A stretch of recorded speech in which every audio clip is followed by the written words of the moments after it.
Chapter 5. Preparations for building the temple. And Hiram king of Tyre sent his servants unto Solomon, for he had heard that they had anointed him king in the room of his father. For Hiram was ever a lover of David. And Solomon sent to Hiram, saying, Thou knowest how that David my father could not build a house unto the name of the Lord his God, for the wars which were about him on every side, until the Lord put them under the soles of his feet. But now the Lord my God hath given me rest on every side, so that there is neither adversary nor evil occurrent.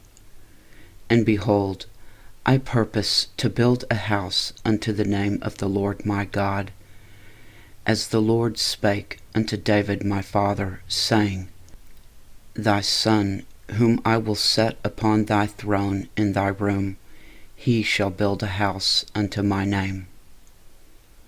Now therefore command thou that they hew me cedar trees out of Lebanon, and my servants shall be with thy servants, and unto thee will I give hire for thy servants, according to all that thou shalt appoint. For thou knowest that there is not among us any that can skill to hew timber like the Sidonians. And it came to pass, when Hiram heard the words of Solomon, that he rejoiced greatly, and said, Blessed be the Lord this day, which hath given unto David a wise son over this great people.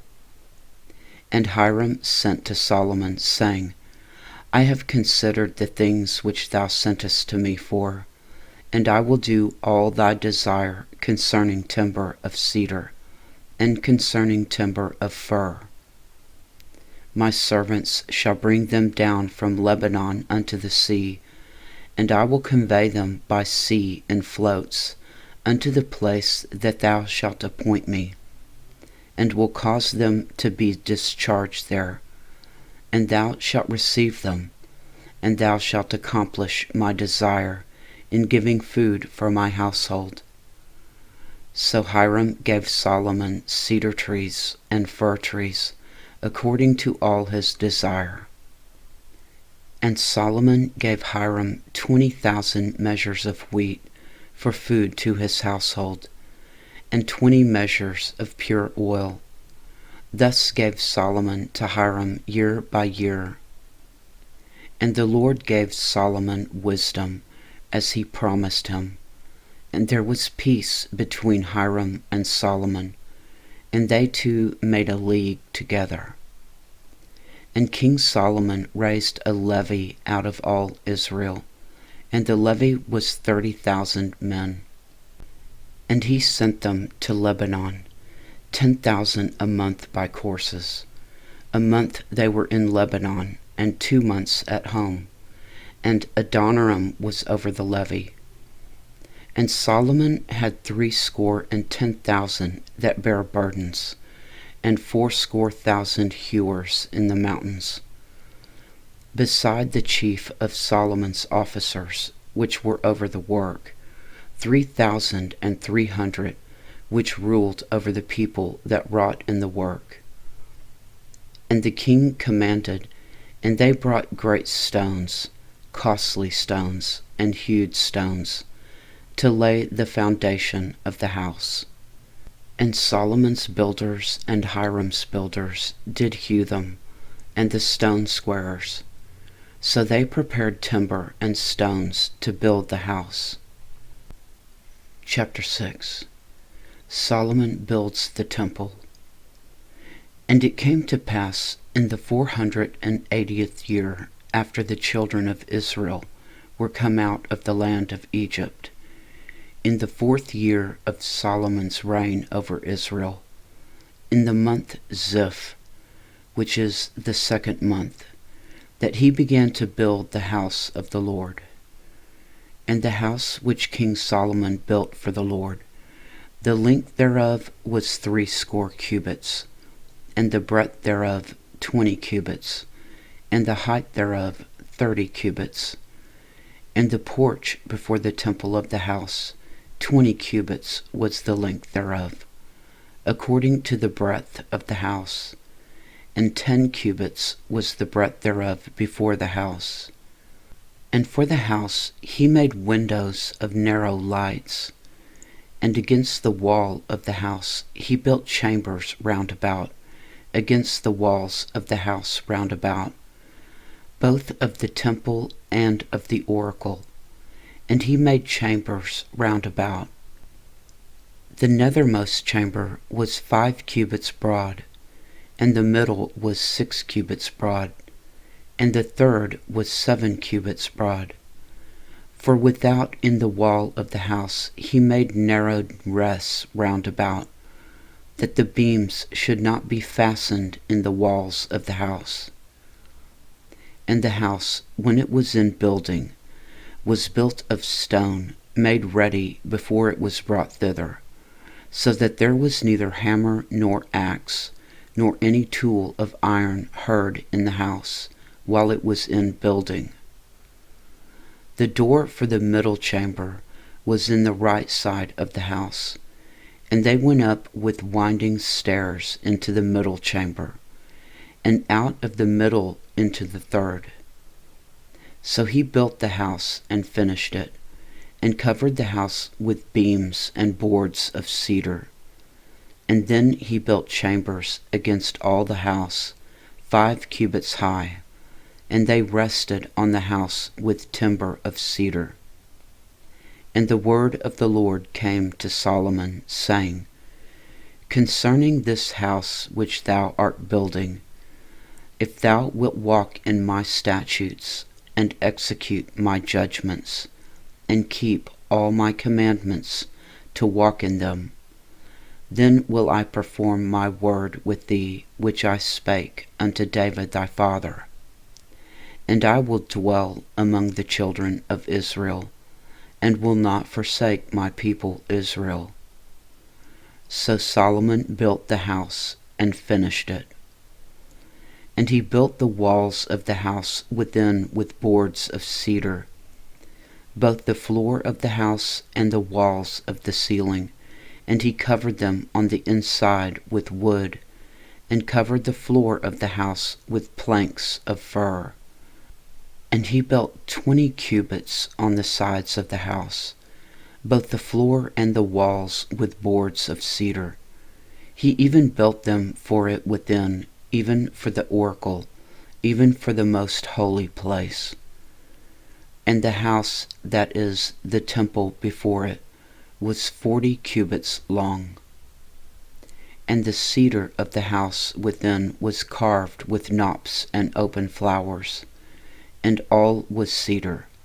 There was no stone seen. And the oracle he prepared in the house within, to set there the ark of the covenant of the Lord. And the oracle in the forepart was 20 cubits in length, and 20 cubits in breadth, and 20 cubits in the height thereof. And he overlaid it with pure gold, and so covered the altar which was of cedar. So Solomon overlaid the house within with pure gold, and he made a partition by the chains of gold before the oracle, and he overlaid it with gold. And the whole house he overlaid with gold, until he had finished all the house. Also the whole altar that was by the oracle he overlaid with gold. And within the oracle he made 2 cherubims of olive tree, each 10 cubits high.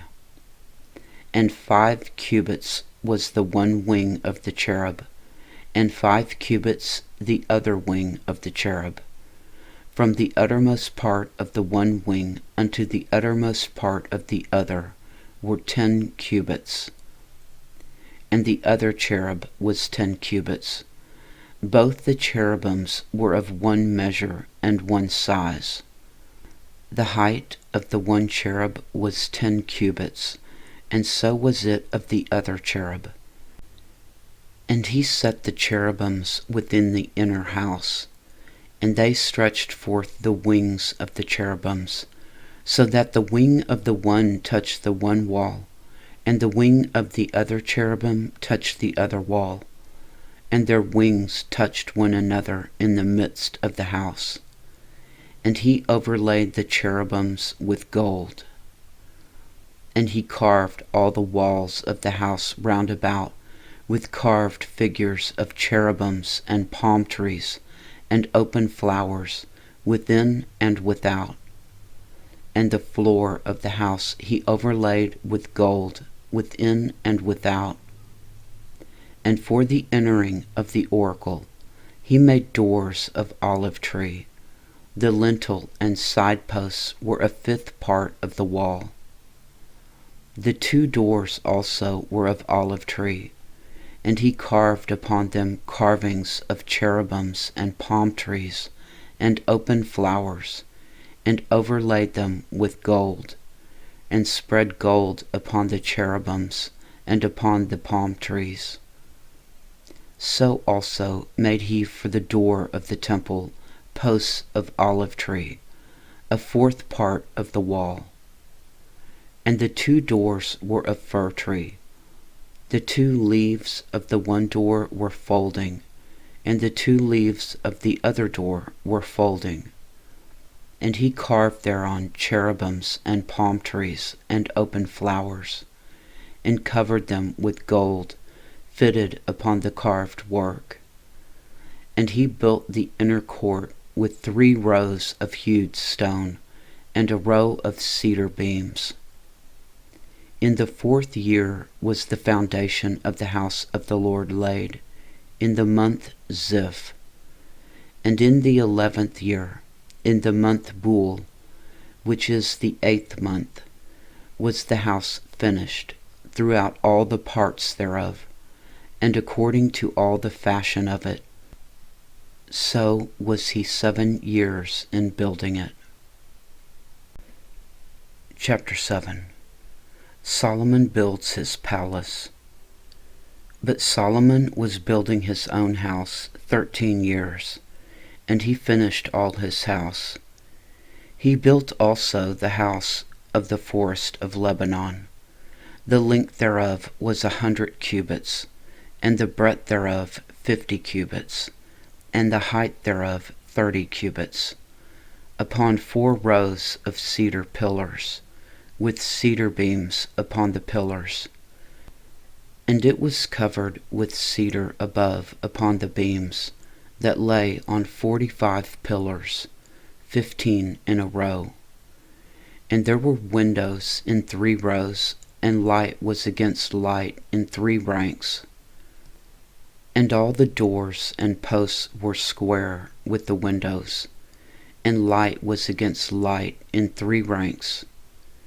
And he made a porch of pillars. The length thereof was 50 cubits, and the breadth thereof 30 cubits. And the porch was before them, and the other pillars and the thick beam were before them. Then he made a porch for the throne where he might judge, even the porch of judgment. And it was covered with cedar from one side of the floor to the other. And his house where he dwelt had another court within the porch, which was of the like work. Solomon made also a house for Pharaoh's daughter, whom he had taken to wife, like unto this porch.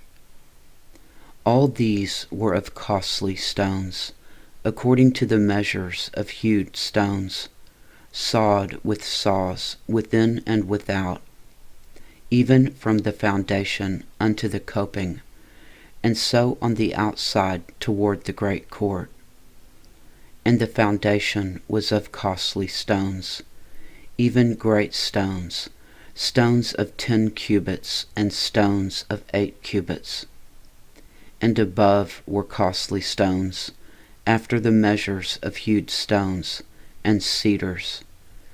And the great court round about was with 3 rows of hewed stones, and a row of cedar beams, both for the inner court of the house of the Lord, and for the porch of the house. The temple furnishings. And King Solomon sent and fetched Hiram out of Tyre. He was a widow's son of the tribe of Naphtali, and his father was a man of Tyre, a worker in brass. And he was filled with wisdom and understanding, and cunning to work all works in brass. And he came to King Solomon, and wrought all his work. For he cast 2 pillars of brass, of 18 cubits high apiece, and a line of 12 cubits did compass either of them about. And he made 2 chapiters of molten brass, and set upon the tops of the pillars. The height of the one chapiter was 5 cubits, and the height of the other chapiter was 5 cubits. And nets of checker work, and wreaths of chain work, for the chapiters which were upon the top of the pillars, 7 for the one chapiter, and 7 for the other chapiter. And he made the pillars and 2 rows round about upon the one network, to cover the chapiters that were upon the top, with pomegranates, and so did he for the other chapiter. And the chapiters that were upon the top of the pillars were of lily work in the porch, 4 cubits. And the chapiters upon the 2 pillars had pomegranates also above, over against the belly which was by the network. And the pomegranates were 200 in rows round about upon the other chapiter. And he set up the pillars in the porch of the temple. And he set up the right pillar, and called the name thereof Jachin.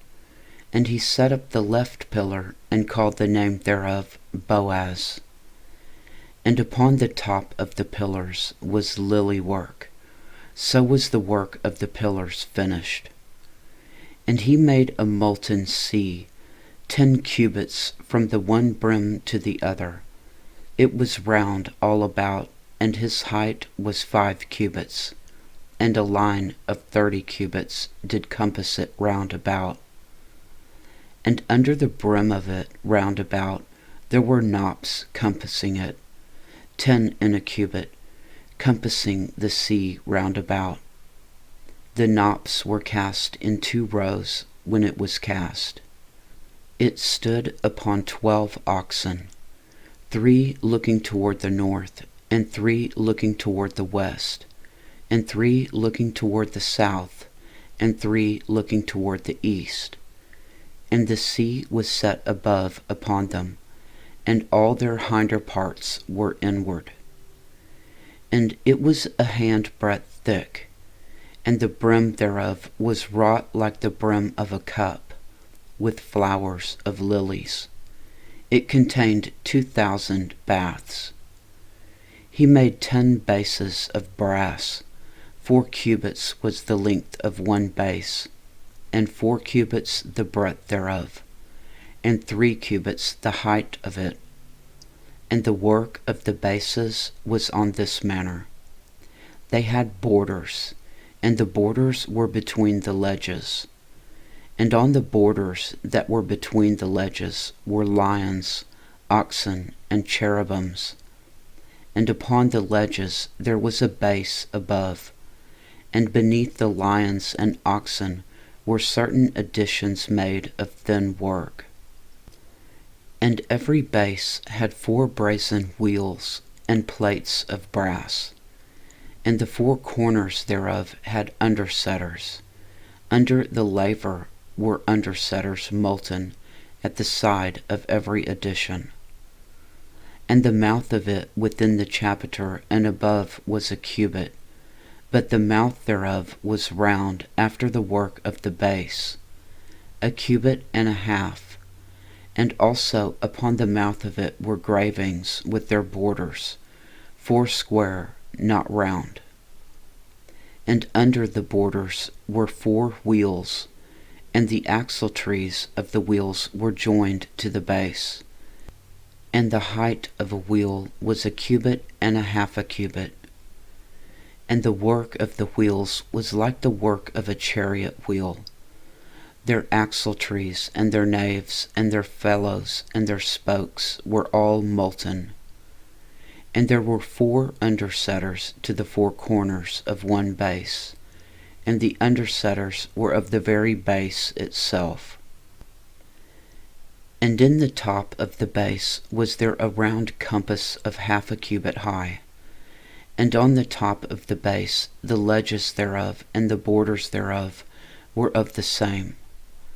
For on the plates of the ledges thereof, and on the borders thereof, he graved cherubims, lions, and palm trees, according to the proportion of every one, and additions round about. After this manner he made the 10 bases. All of them had 1 casting, 1 measure, and 1 size. Then made he 10 lavers of brass. 1 laver contained 40 baths, and every laver was 4 cubits, and upon every one of the 10 bases 1 laver. And he put 5 bases on the right side of the house, and 5 on the left side of the house. And he set the sea on the right side of the house, eastward over against the south. And Hiram made the lavers, and the shovels, and the basins. So Hiram made an end of doing all the work that he had made King Solomon for the house of the Lord. The 2 pillars and the 2 bowls of the chapiters were on the top of the 2 pillars, and the 2 networks to cover the 2 bowls of the chapiters, which were upon the top of the pillars, and 400 pomegranates for the 2 networks, even 2 rows of pomegranates for 1 network, to cover the 2 bowls of the chapiters that were upon the pillars, and the 10 bases and 10 lavers on the bases, and 1 sea, and 12 oxen under the sea, and the pots, and the shovels, and the basins, and all the vessels which Hiram made to King Solomon for the house of the Lord, were of bright brass. In the plain of Jordan did the king cast them, in the clay ground between Succoth and Zarthan. And Solomon left all the vessels unweighed, because they were exceeding many, neither was the weight of the brass found out. And Solomon made all the vessels that pertained unto the house of the Lord, the altar of gold, and the table of gold, whereupon the showbread was, and the candlesticks of pure gold, 5 on the right side, and 5 on the left, before the oracle, with the flowers, and the lamps, and the tongs of gold, and the bowls, and the snuffers, and the basins, and the spoons, and the censers of pure gold, and the hinges of gold, both for the doors of the inner house, the most holy place, and for the doors of the house, to wit, of the temple. So was ended all the work that King Solomon made for the house of the Lord. And Solomon brought in the things which David his father had dedicated, even the silver and the gold and the vessels did he put among the treasures of the house of the Lord.